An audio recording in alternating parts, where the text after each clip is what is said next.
If you guys are picking picks 1 to 4 in your fantasy football drafts, this is the video for you. Today, we're going to go through all of our early round strategy. If you guys have one of those high first round picks, the tier breaks, the targets, the fades, the buckets of value that we're targeting, going through our top 36 overall tier list rankings in the process.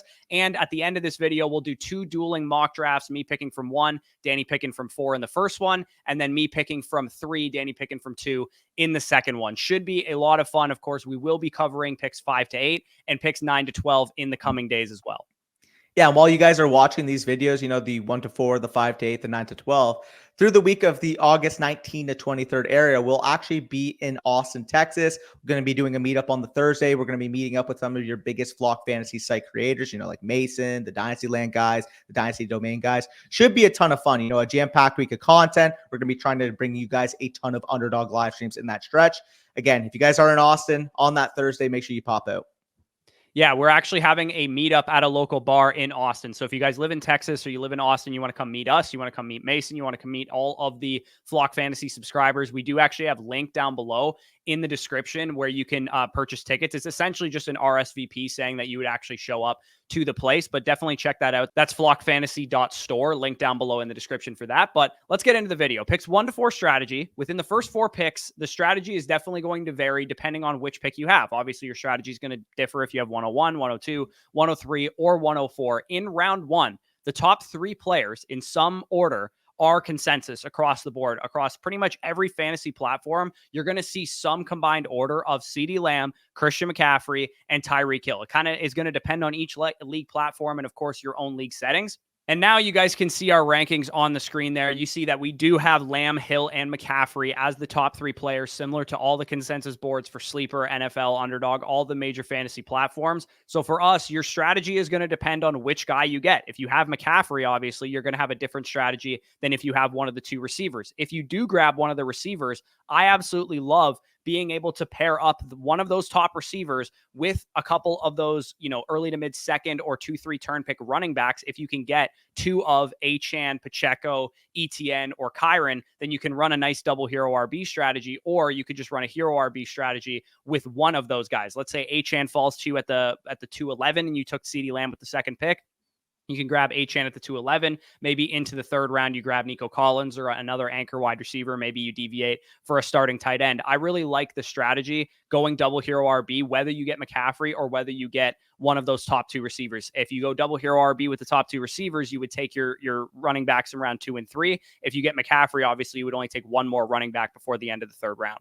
Yeah, and the one caveat I will say is that's specifically in shallower lineups. Like if it's a 2 running back, 2 wide receiver, 1 flex league, I'm much more willing to grab 2 running backs in the first 3 rounds if you're in a top 3 selection, whether that's, like you said, Lamb or Hill at that 1 or 2 or 3 spot, and then grabbing 2 at that 2-3 turn, or potentially building around McCaffrey, grabbing 1 other running back at that 2-3 turn. Because in shallower leagues, like we've mentioned in the Yahoo, the ESPN, the Sleeper Strategy videos, you do tend to see the running back dead zone in display in those leagues, specifically between the round 3 to 7 area. So if you're in a shallow league, grabbing your 2 running backs early is the best approach. However, I will say once you get into leagues with, 3 wide receivers, 2 flexes, 2 wide receivers, 2 flexes, I actually do personally prefer the hero running back draft strategy picking in the top. Yeah, exactly. Because like I said, if you grab Tyreek in the first round and you determine that your league format is one that is conducive to a hero strategy, like you said, you 3 wide receiver, 1 flex leagues, 2 wide receiver, 2 flex, full PPR type of formats, you can grab yourself Tyreek Hill. You can grab yourself, let's say, Nico Collins, Brandon Ayuk, Deebo Samuel in the 2nd round, and then maybe grab yourself an anchor running back in the 3rd round with Pacheco, with Etienne, with Achane, with one of those guys. I will say, though, like even in those type of formats, like for example, my home league, and I'm actually picking in this area of the draft, as I talked about already, so I'm pretty familiar with this area of the board. I actually am still likely to go double hero, even in my own home league. That's a full PPR, 2 wide receiver, 2 flex, because of that dead zone factor, because of the fact that I might get locked out at running back and get some great wide receiver values later on in the drafts in that dead zone area. And also my home league has accelerators to the running back positions for first downs and things of that nature. So again, know your league format, know how exactly you want to attack the board. But essentially with this picks 1 to 3 area, whether you go Hill, whether you go McCaffrey, whether you go Lamb, essentially you just kind of want to go the opposite pick position-wise in the second round. If you go McCaffrey in the first round, it probably makes sense to take a wide receiver in the second round. And then if you want to go double hero, maybe take another anchor in the third round, or you could go with another wide receiver there. So regardless, you're going to look like some combination of 2 running backs, 1 wide receiver, 2 wide receivers, 1 running back. To me, I feel like it's a smidge early to deviate for a tight end, deviate for a quarterback, or potentially even go like a full-on 0 RB as well, taking 3 straight wide receivers. I personally, regardless of league format, would like to get 1 anchor running back. Yeah, like you mentioned, the last thing I will say on the picks 1 to 3 area is that if you guys are in a draft where you can pick your draft order and you have the first, the second, the third overall pick, these need to be the three picks overall off the board. Because as we'll get into, with the 5 to 8 strategy, with the 9 to 12 strategy, the top 3 is the clear as day best spot to pick. Not to mention, you do get access to those elite picks at the top of that screen, but you also get your pick of the litter in that early third round. So we do feel appropriately that having a top 3 pick is the biggest advantage you can have in fantasy this year. However, I will say, if you do end up landing pick 4, should you be upset with it? Not in the slightest, because although there is a clear top 3 at the top there with McCaffrey, with Hill, with CeeDee Lamb, I also really do like the 4th overall pick, especially in a home league draft, knowing how to attack and build around that first tier 2 player, whether it's you want to build around a running back, grab your guy like Breece Hall, Bijan Robinson, or whether you want to grab a stud wide receiver 1 like an Amon-Ra St. Brown, a Jamar Chase, a Justin Jefferson. It's really how you want to structure your team. Are you a big wide receiver enthusiast, or are you the type of guy that really loves to have that secure anchor running back with a legit legendary profile that I believe both Bijan Robinson and Breece Hall possess this upcoming year? And of course, like we mentioned in 1 to 3, depending on what decision point you make in the first round, if you go with Breece Hall in the first round, you're more likely to take 1 or 0 running backs in that second and third area, versus if you take a wide receiver in this range, I'm actually more willing to at least take 1, possibly 2 running backs in that round 2 to 3 area. So for example, let's say you pick Breece Hall at that 4th overall pick. You're in the second round and Nico Collins falls to you. I'm more than comfortable taking Breece Hall, Nico Collins. And then if Isaiah Pacheco were to fall to me in the third, I'm willing to take that second running back. But if Isaiah Pacheco's off the board and the next available running back's a guy like, Derrick Henry, Josh Jacobs in that third round, I'm more than comfortable building a hero approach. Really, in the top 8 as a whole, as we'll get into with the 5 to 8 strategy video, staying fluid and building your first 3 pick strategy around who you take as your anchor in round 1. Try to stay as balanced as you can, I would say, is the optimal way to approach it. Yeah, and like if you guys are just wondering which player we would take at 4th overall, assuming the top 3 go as, chalk, and obviously if one of them falls to you, you just take them. We have Breece Hall and Bijan Robinson actually as our 4th and 5th overall players, assuming you're in any kind of half PPR, standard, even full PPR with not like 5 wide receivers that you can start on a given week. Like if you were in a 3 wide receiver, 2 flex league and you had the 4th overall pick, I would probably recommend you take Amon-Ra St. Brown. Agreed. Or Jamar Chase or Justin Jefferson, whichever wide receiver you prefer, but I prefer Amon-Ra St. Brown in that type of format. But most home league formats are like 2 wide receiver, 1 flex leagues, half PPR, standards, even full PPR. I think I'm comfortable getting the anchor running back there with Breece Hall and kind of going into my next couple of rounds trying to figure out what I want to do beyond that point. Yeah, 100%. Another takeaway that I kind of mentioned too in the 1 to 3 area is depending on how shallow versus how deep your lineup settings are. If you can start up to 5 or 6 wide receivers a week, full PPR, maybe some big play bonuses, the wide receiver position is most likely going to be the preferred option in the first round versus, like you said, if it's a half or even a full PPR, but it's a shallower lineup, you can only start up to 3 to 4 wide receivers a week. Grabbing your anchor running back, knowing the rest of your league mates are going to be taking, 3 in the first 5 rounds, 4 in the first 7 rounds, getting ahead of the position so you're not left, facing, oh my God, well, this guy just took Joe Mixon at the 310. This guy just took Rachaad White at the 402. Oh my God, my favorite 8th round running back target just went in the 5th round. To avoid having that circumstance where now you're left behind the 8 ball at running back, grabbing an anchor at the lowest opportunity cost early is your best approach. Yeah, as we talked about throughout the ESPN, Yahoo, and Sleeper Strategy videos, it makes sense on these home league platforms to break ties early in the draft with the running back position being a little bit more scarce than the wide receiver position in the mid rounds. And speaking of the mid rounds, like with each of these 2 different approaches, either going with Tyreek, going with CeeDee Lamb, or going with one of the other top wide receivers, or going with McCaffrey, going with Breece, going with Bijan, with any of your top 4 picks, the goal is that you're going to probably deploy either a hero running back strategy, depending on best player available, a double hero running back strategy, depending on best player available, But we all in the mid rounds want to avoid the running back dead zone, especially if you take 2 running backs in the first 3 picks, using that area of the draft to catch up at wide receiver, to catch up at tight end, maybe deviate for a quarterback if the value is there. Specifically with each position group at wide receiver, you want to be drafting a lot of them. Sometimes you can miss the tier break at the 4-5 turn, I've noticed, where instead of looking at, say, Metcalf, Neighbors, Kupp, DJ Moore, Devontae Smith types, you're actually looking at Zay Flowers, George Pickens, Amari Cooper, or T. Higgins. At that point in time, I don't mind deviating for like a tight end or a quarterback if that's the best player available on the board with either your 4th or your 5th rounder. And at tight end, I've noticed that specifically this pick 1 to 4 area is a great spot to deviate for a tight end, specifically in round 5. So let's say through the first 5 rounds of your draft, you take CeeDee Lamb at number 2 overall. You take Devon Achane number 211. At the 302, you take Nico Collins. You got a hero RB start. In round 4, you take the best available wide receiver. Let's say Cooper Kupp fell to you, or DK Metcalf fell to you, DJ Moore fell to you, Devontae Smith fell to you. At the 5 pick, maybe the best available wide receiver on the board is Zay Flowers, George Pickens, Amari Cooper, T. Higgins, somebody like that.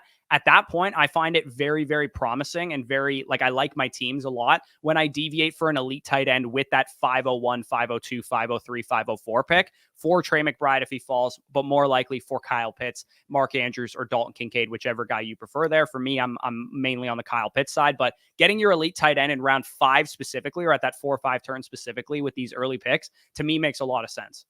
Yeah, 100%. And the one caveat I will mention here is unless you're a full 0 RB start, which we kind of mentioned already in the video that we typically want to grab at least 1 hero running back early, I would not take both an early tight end and an early quarterback. And in terms of the quarterback strategy, unless you're willing to take one at that 302 spot, which again, we've already advised against, if you're in the top 4 picks, more than likely at the end of the 4th, early 5th round, you're not going to be able to get access to a guy like Jalen Hurts, Josh Allen, Patrick Mahomes, Lamar Jackson. They're more than likely going to be gone by your pick. So the way I view the quarterback position, again, the next guys up would be guys like, Anthony Richardson, Kyler Murray, CJ Stroud, Dak, Love, etc.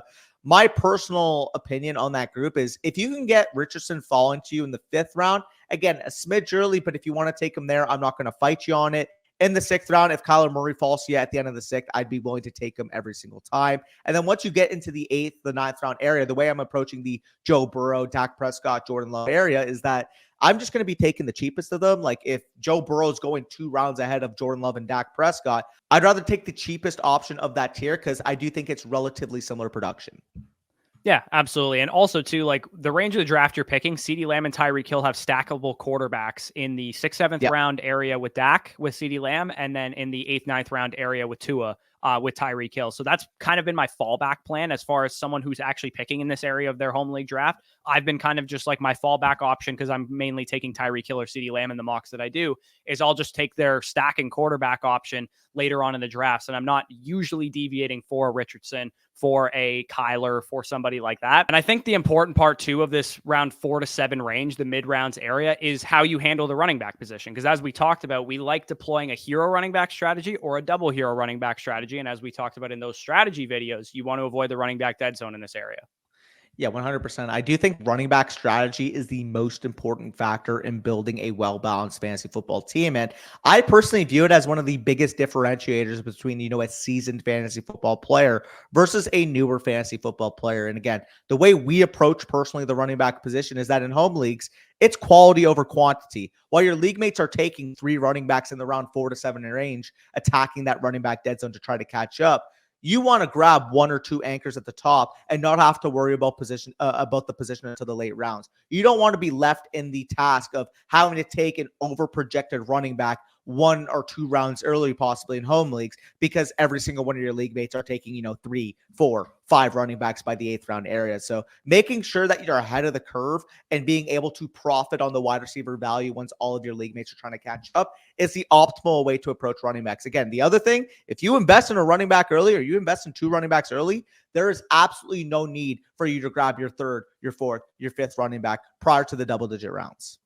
Yeah, we talked about that a lot in the strategy video, so I'm sure you guys know that already. But especially if you take 2 running backs in the first 3 rounds, like do not just handcuff yourself and be like, yeah, I got to take a running back in round 5 and in round 6 because running backs get early. It's like, or get injured a lot. It's like, we know that. That's why we're taking only picky deviations for the running back position who we believe have elite upside. And you're kind of dealing with that inherent risk that running backs do get injured a lot. And we're going to make up in numbers in round 8+ the amount of running backs that you backfill onto your bench, because we know it's an opportunity-based position. Anybody really can be a productive fantasy asset as long as they're getting the volume. So that's how we handle the running back position. It's rounds 1 to 3, get 1 or 2 anchors. Again, if you love a dead zone guy, like I like James Cook, for example, he's there at the 410 or something, and you took one running back already and you want to do a double hero with James Cook as your second running back, I'm not going to fight you on it. I think it's a fine strategy. Just we don't want to go over investing into a lot of dead zone running backs. It's like one deviation, and we talked about that in the dead zone versus bet zone running back video.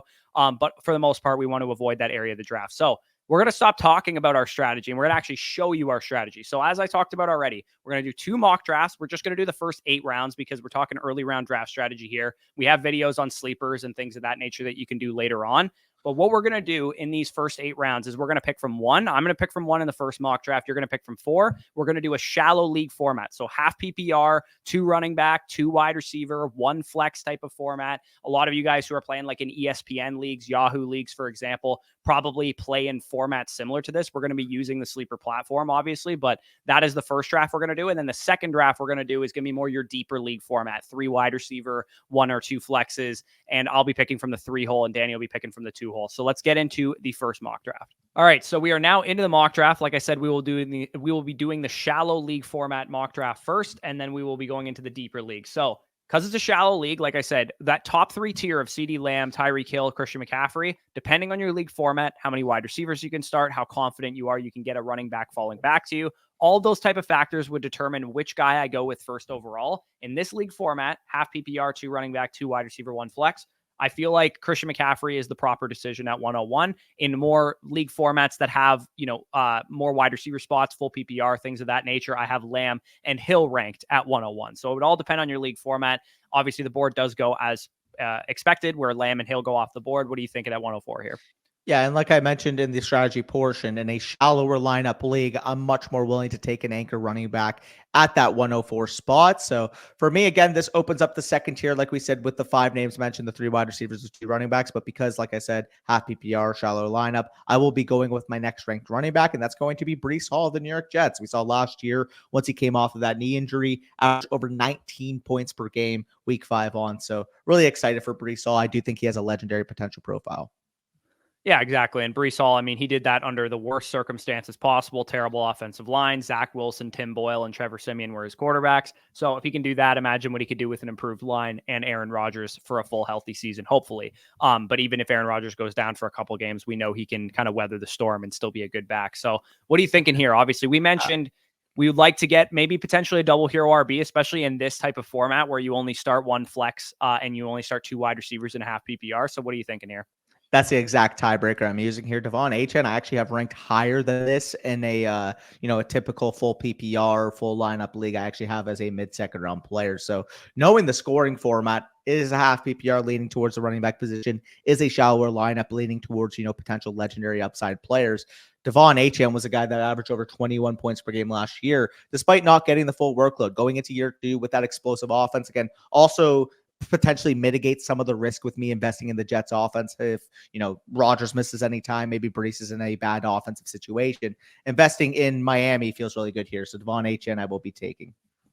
Yeah, no, I think that's totally fair. And I invest in my opinion, the best offense in the NFL with the San Francisco 49ers. I will invest in the second best offense in the NFL, in my opinion, with the Kansas City Chiefs, with Isaiah Pacheco here. Again, in this type of format, when you got 2 running backs, 1 wide receiver, or 1 flex and 2 wide receivers, half PPR, you probably want to prioritize getting 2 running backs in the first 3 rounds, assuming it's possible. Again, we're not going to reach. I wouldn't have taken Derrick Henry there if Pacheco and Achane and Etienne and all those guys are gone. But I am going to take guys that are running backs versus wide receivers when it's a tiebreaker in this type of league format. And if it was the other way around, I would have obviously taken the wide receiver.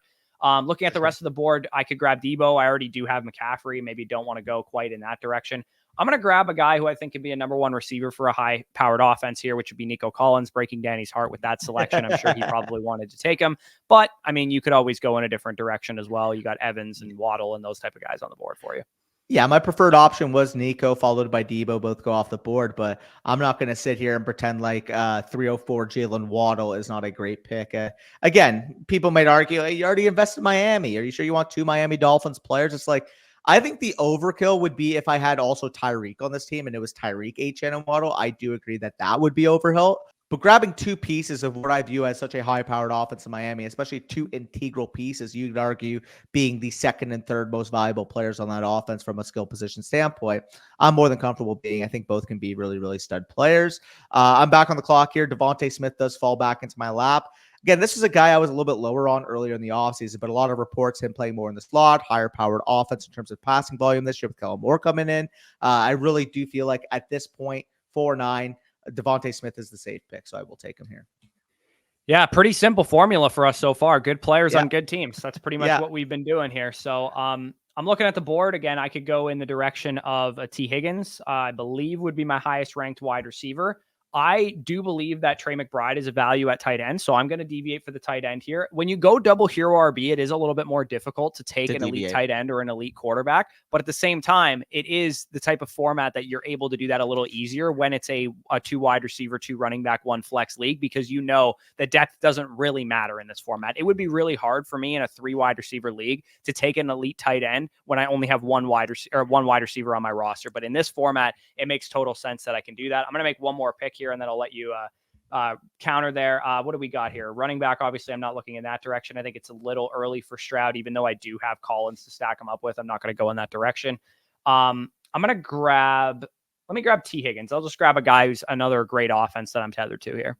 Yeah, no, I really like that. I actually would have considered him had he had fallen back. I'm glad you made that point. In a bigger starting lineup league, let's say you had to start three wide receivers or two flexes in this league and maybe use a full PPR, you're much less willing to take the tight end deviation there if you start a double hero. So keep that in mind. If you're in a shallow starting lineup, you have more affordability to go on deviations, to go on detours of your lineup, because once you have a bigger starting lineup, you have to make sure you are adequate at the wide receiver position. And I do think Nico Collins and T. Higgins is very adequate in a two wide receiver, one flex, half PPR setup.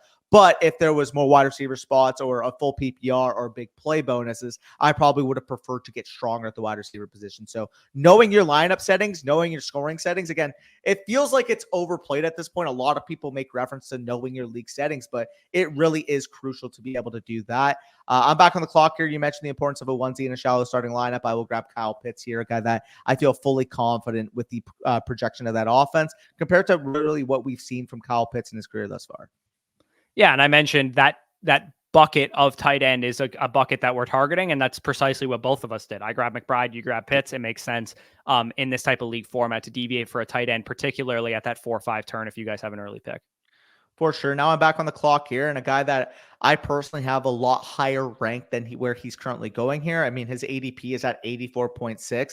I feel like by the time that you guys have your drafts, whether it's, Labor Day or the last week of August or whenever the case is, we will see Rashee Rice's ADP jump up, because I do feel like for the most part that's inflated with the potential pessimism of his suspension, because this is a guy that I ended up raising into my top 25, especially with the news of Hollywood Brown potentially missing the next 4 to 6 weeks. So Rashee Rice as my wide receiver 3, I'm not complaining.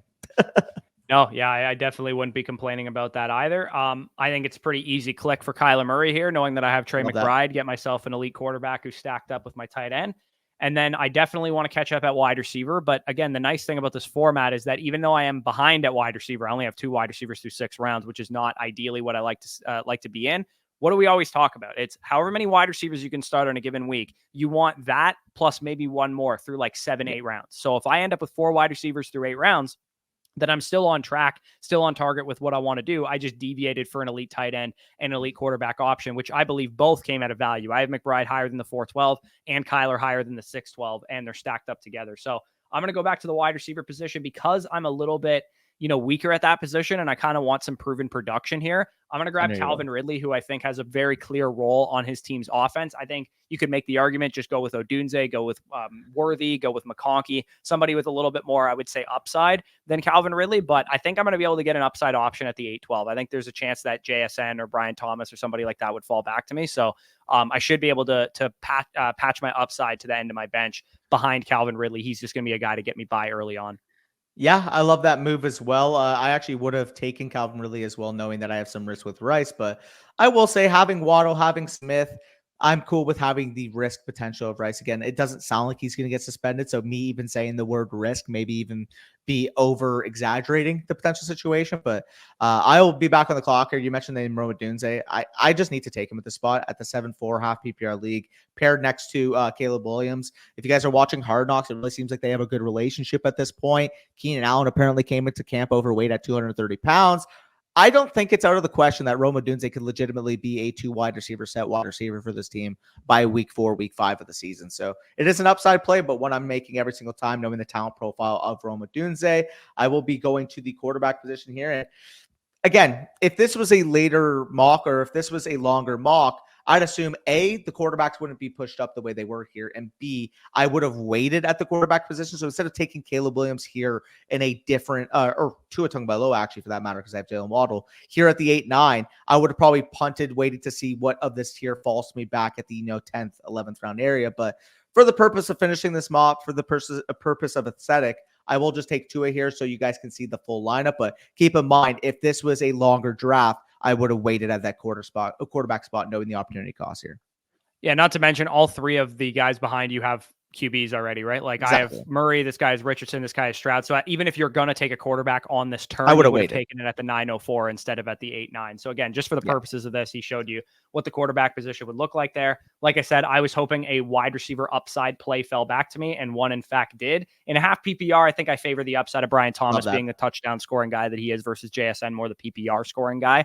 But that is the end of this mock. Again, we said we were only going 8 rounds because we wanted to show you guys early round draft strategy. We do obviously have tons of videos on what to do in the late rounds, take ambiguous backfields, rookie wide receivers, rookie running backs, handcuffs, things of that nature. Definitely check out all that stuff. Quick recap of each of our teams, and then we'll get into the next mock draft, which is more of your deeper league format. McCaffrey, Pacheco, Nico, Trey McBride, T. Higgins, Kyler Murray, Calvin Ridley, and Brian Thomas Jr. I feel like I have a good mix of lockdown studs with my running backs. And of course, if this mock was longer, I would take a lot more stabs at that position later on in the draft. Between Nico, T. Higgins, Ridley, and Brian Thomas, I feel like I can patch together 3 really good wide receiver options to fill out my wide receiver and my flex spot on any given week. And then I have a lockdown quarterback 1 advantage with Kyler Murray stacked up with a tight end 1 advantage in his tight end Trey McBride there. So I feel pretty good about this team. Yeah, love how you approach it. I had a relatively similar approach, except you went both with an earlier quarterback and tight end than me versus I went with a couple more wide receivers. But for the most part, we attacked exactly what we wanted to. We grabbed our 2 anchor running backs here in a double hero strategy based off the shallower lineup format and scoring settings. Do fill out the wide receiver position there with both upside and stability. Stability with guys like Waddle and Smith that have proven it before. Potential upside to finish higher than where they're currently selected there with Rashid Rice and Roma Dunze. Gab and anchor tight end. Again, we both believe a lot in Kyle Pitts potentially taking that step up. He's still only 23 years old for that matter. Actually younger than Dalton Kincaid, funny enough. And then are able to wrap it around here with Tua Tagovailoa. Again, like I mentioned when I did make the pick, if this was a longer mock draft, I maybe make that quarterback selection, in the 10th, 11th, 12th round area, kind of seeing who falls between Caleb to Jaden Daniels. But kind of wanted to give you that aesthetic. Plus, for the purpose of this, he does stack up with my Waddle. Yeah, I mean, Caleb also stacks up with your Odunze too, so you could have also punted Caleb there as well. But yeah, regardless, I think it makes total sense to go in that direction. We will pivot over to the next mock draft. Like I said, deeper league format, 2 wide receiver, 2 flex, full PPR type of league. All right, so we are now into the second mock draft. Like I said, this is going to be a little bit more of your deeper league format, 2 wide receiver, 2 flex, or maybe you could also think about this from the standpoint of like a 3 wide receiver, 1 flex or something like that. It will be a full PPR, so we are going to go a little bit less running back heavy to show you guys the difference and variations of strategies. We did put Christian McCaffrey 101. For the purposes of this, we're going to probably take wide receivers first. So we want to show you how that kind of looks here. So Danny, I'm assuming you're going to go with CeeDee Lamb because you got 5 Cowboys jerseys behind you. I'm going to grab Tyreek Hill. And for those of you guys that don't know already, I've detailed this in the number 1 draft strategy video, but this is actually where I'm picking from in my home league. So I have very much studied the 103. If you pick 103 in your fantasy league draft, I'm definitely the person to ask about how to strategize from that pick, because I've thought about it for months now. We've known where we're drafting from all the way since like the beginning of June. So I've known for a while that I'd be picking from the 103 here. So hopefully, as we talked about, even in these deeper league formats, I do like to secure potentially 1, maybe 2 running backs if the value is there, but we'll have to kind of see what ends up falling back to us at this point in time. So I'm on the clock again. I do have Tyreek with my first pick. Somehow Sam Laporta went really high in this mock draft. As I did in the number 1 draft strategy video, I am going to take Devon Achane. I know we just took him in the last draft, but we're drafting our highest ranked players here. So I'm going to take Devon Achane to go along with Tyreek. And again, I am not worried about taking 2 Dolphins. It's a great offense. I feel very comfortable. Most of the points scored by that offense will come from these 2 players as well. Yeah, 100%. Now I'm at a decision point. Obviously, if Achane had fallen, I would have taken a running back here with Devon Achane. But for me personally, at this point, I can't take Pacheco over Nico Collins. So I'll take Nico Collins. Again, you can make the case too with Jalen Waddle, potentially taking a running back here, Waddle on the way back. But I do like Nico Collins here as a top 15 player in my rankings. And I'll hope that potentially, yes, the running back does fall back again. Technically, by my rankings, Waddle would be the highest ranked player, PPR leagues. He would be higher ranked than Isaiah Pacheco, but these are the decision points we have to make in our drafts. If I know inherently, given the ADP of this board, these are 2 players with Pacheco and Waddle that I have in a similar tier of my rankings, but it's much more likely I can get falling wide receiver value rather than falling running back value.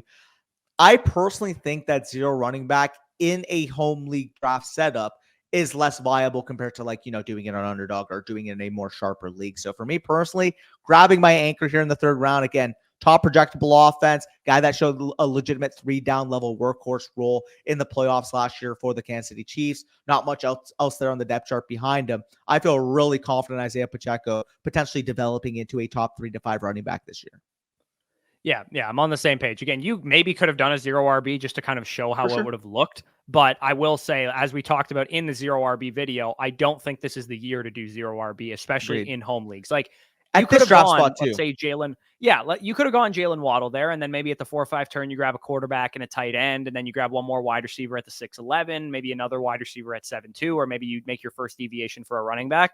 But to me, it's just the way that the running back position is very top heavy this year, all the way from Christian McCaffrey at 101 and like the RB1 to about James Cook, who I think is like my RB11, RB12 in my rankings. I want to secure one of those anchors because I do believe that the ceiling aspect of the running back position is pretty good this year. Normally there's like only a couple guys that have good ceilings. This year, I feel like there's, 7, 8, 9 guys that I feel pretty good about. And that's why I'm okay making a deviation there. So I'm back on the clock. I am not going to take a running back here because Pacheco would have been the only guy that I really considered. And even him, I'm probably going to go in the direction of Deebo Samuel here, knowing that I already have an investment in one Shanahan style offense. Let's get an investment into the OG Shanahan style offense here. I was curious if you took Waddle there. I was curious. No, I was not going to onslaught the Dolphins there.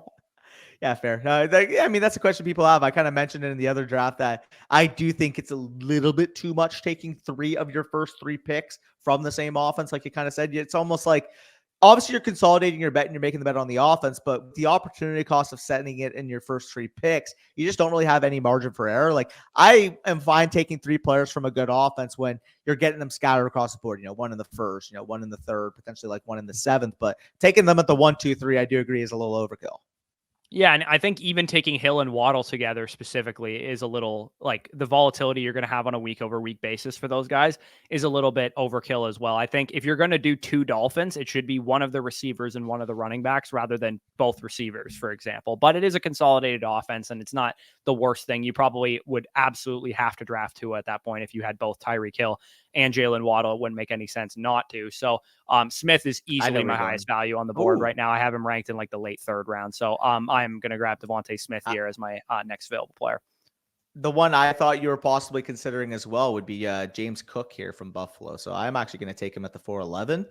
Now I'm on the clock here again. This is a 2 wide receiver, 2 flex league. So you could make the case of deviating towards a tight end. You could make the case to potentially take a guy like Anthony Richardson, but I actually do prefer grabbing a wide receiver here, leaving my first 5 rounds of 3 wide receivers, knowing that if I do pass on the position, I will be left kind of having to scratch the 8 ball here. So it's really close. Zay Flowers, Tank Dell, George Pickens, Amari Cooper, T. Higgins are the top names on the board.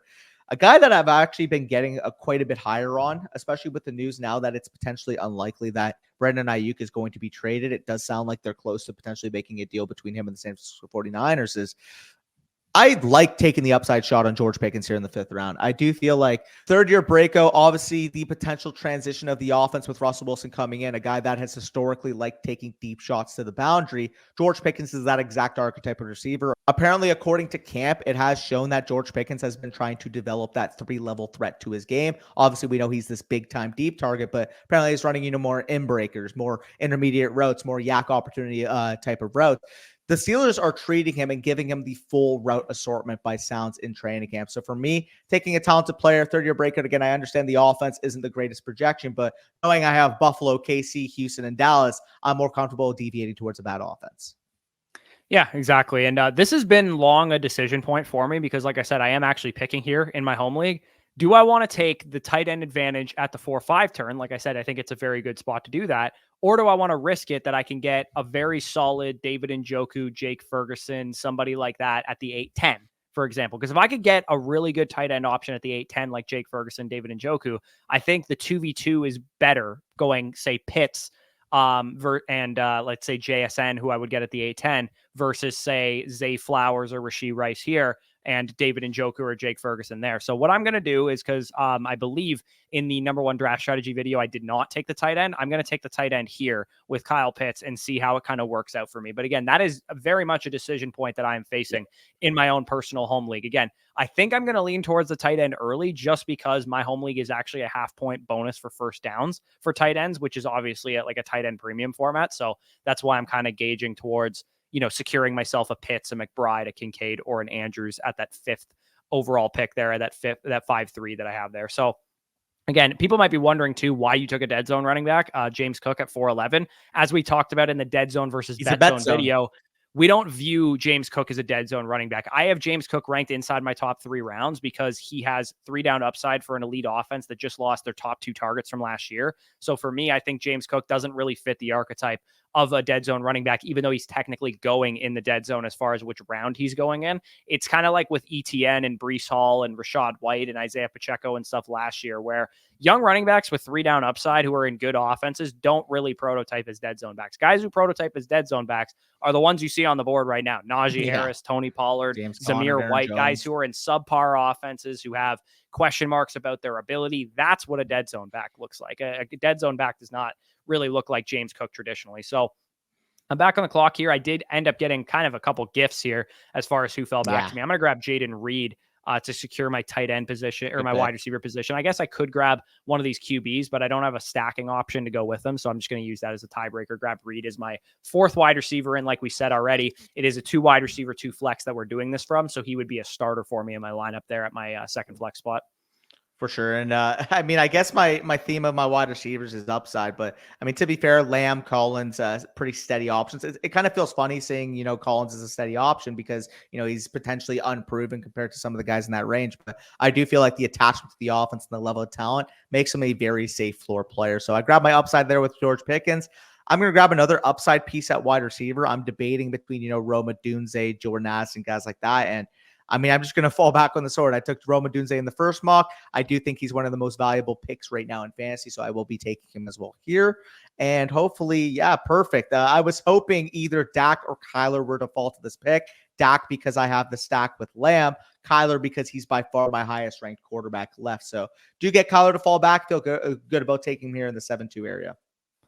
Yeah, and I mean, Burrow to me is really intriguing on this part of the board, but I have stacking options later on. I can risk it with Purdy, Tua, and Jordan Love all still on the board, who I have, the pass catchers of. I mean, I probably wouldn't go as far as saying I have Pitts so I could take Cousins later. I would probably want a better quarterback than that. But I feel pretty comfortable that I should get one of those guys coming back to me at the 8-10. So what I'm going to do is I only have one running back so far. I could go to the running back position. To me, these guys are still very prototype dead zone type of dudes. But I also probably won't end up grabbing another running back for the rest of the draft if I end up taking my quarterback with my next pick. But you know what? As we talked about with your last pick, you and Team 1 both have quarterbacks already. So I might just not draft a quarterback in the duration of this mock and assume that I would have gotten my QB at the 903 there. So what I'm going to do is I already have good upside pieces, good safe pieces. I could pretty much go in any direction. I just think the best available player right now at wide receiver is Calvin Ridley, but the highest upside is probably Ladd McConkey. I took Ridley in the last mock, so I'll roll with McConkey in this one and feel pretty good knowing that I'm getting Like I have Hill, Debo, Smith, and Jaden Reed already. I think between Jaden Reed and Ladd McConkey, one of those guys could be a really, really big time hit and a fixture of my second flex spot for the entire portion of the season. Again, you guys might be thinking, why didn't I take a running back there? I only have one so far. Go back and watch the Hero RB video that we did already. In this area of the draft, we don't really want to be taking these profiles that are not great, like Pollard and those type of guys. But I am back on the clock now, and I probably am going to take a running back here because I do actually like the way that the board stacks up, and I already have 5 receivers. So as much as I think Brian Thomas and Jackson Smith and Jigba are probably my highest rated players overall right now, I already have 5 wideouts, so I don't really need to go in that direction. And again, for the purposes of this mock, I'm not going to take a quarterback here, but I do have Tua still on the board, and I have Achane and Tyreek already, and Danny has Kyler, and this guy has Dak already. So if I was doing a 903, I would take Tua with my 903, but I am going to take an upside swing running back here in Jonathan Brooks, who could end up becoming a top 15 running back for me for the rest of the season. And then again, if we were doing the late rounds, I would hammer out some safer options to go along with Jonathan Brooks, Devin Singletary, Gus Edwards, Brian Robinson, Ezekiel Elliott, guys like that, who I can get by with until Jonathan Brooks comes back from injury. And hell, I could even take his teammate Chuba Hubbard to get by until that point. Yeah, same thing, same thought process with you at the quarterback position. I'm actually going to apply to the tight end. I didn't do it in the last mock because it's a shorter starting lineup. It's pretty simple to develop depth. In this mock, though, like there's no need for me to take a tight end, knowing that the best available tight end is like Dallas Goedert, TJ Hawkins, and Dalton. So it's like those are all guys that I can wait and still get a guy that I'm comfortable with. Like I would rather wait on a guy like Pat Freiermuth than just take Dallas Goedert to have a tight end at the spot. So make sure if you are fading a position, don't succumb to the pressure of just taking one to fill your starting lineup. In fact, especially when you're comparing the opportunity cost of some of these players on the board, there's no way I'm taking Dallas Goedert over JSN or Brian Thomas. It's just not happening. So this is kind of why we say you kind of want to sort your running back position early in these drafts, because quite frankly, JSN and Brian Thomas should not be on the board at this turn. And we can just assume that I attacked both those guys at the 811 and the 902 because they should probably be 2 rounds higher respectively. Yeah, exactly. Again, you have opportunities to trade in season. If for whatever reason, let's say Lamb, Collins, Pickens, Odunze, JSN, and Brian Thomas all hit for you, all of them hit. Yeah. You have a bunch of stud receivers. You can trade for a tight end at that point in time. You know what I mean? Like people, I feel like get anchored to the idea that the draft is all that you have. It's like, oh, well, you got to draft the perfect team. If you don't draft the perfect team, you're never going to win your league. It's like, no, you can trade, you can pick up guys on waivers. So if George Pickens is a massive hit this year and you don't need him because Odunze, JSN, and Brian Thomas already hit for you, then maybe you trade George Pickens for Trey McBride or Dalton Kincaid or Mark Andrews after a bad week or two to start the season.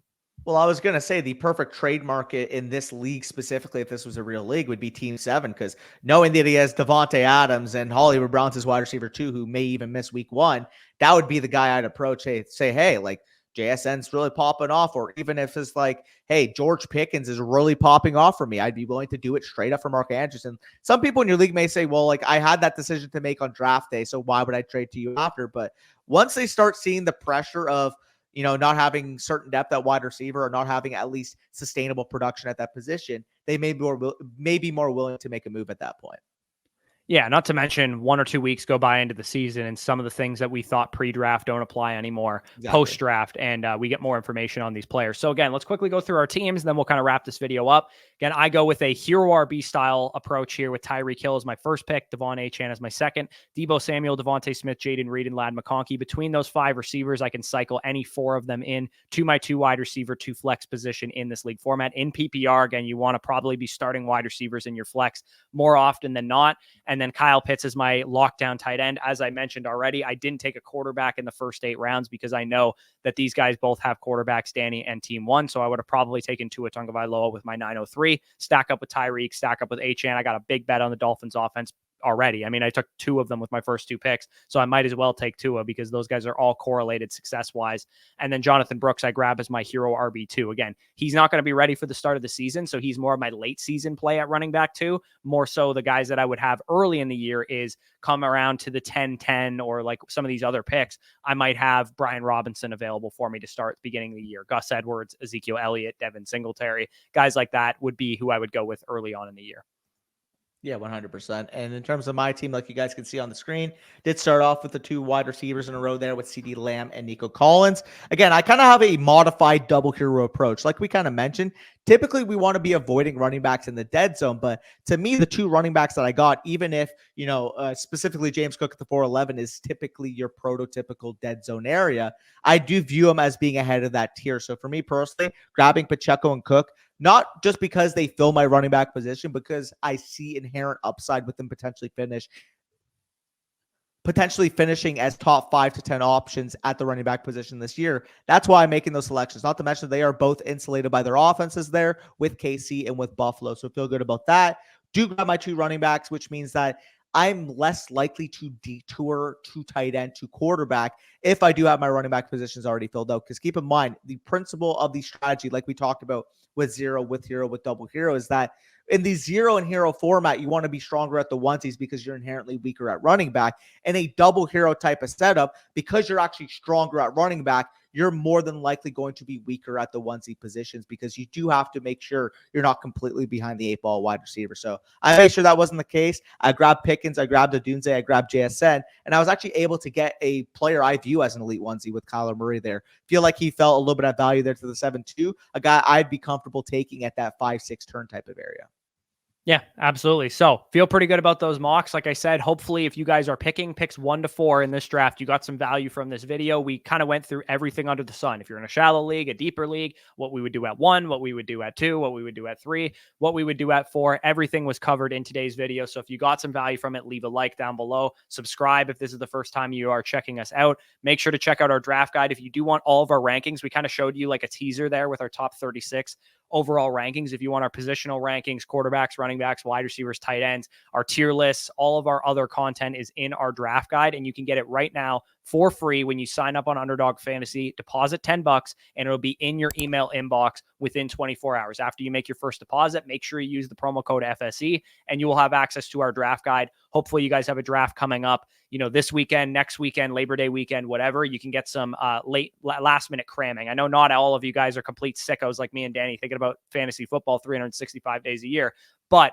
we are here so that we can help you guys because you probably have lives and kids and wives and stuff that you need to attend to the second the fantasy football season is done. Whereas we are in a position where we get to think about fantasy football year round. So again, if you enjoyed, leave a like, comment, subscribe, all that good stuff. But with that being said, peace out and we'll talk to you soon.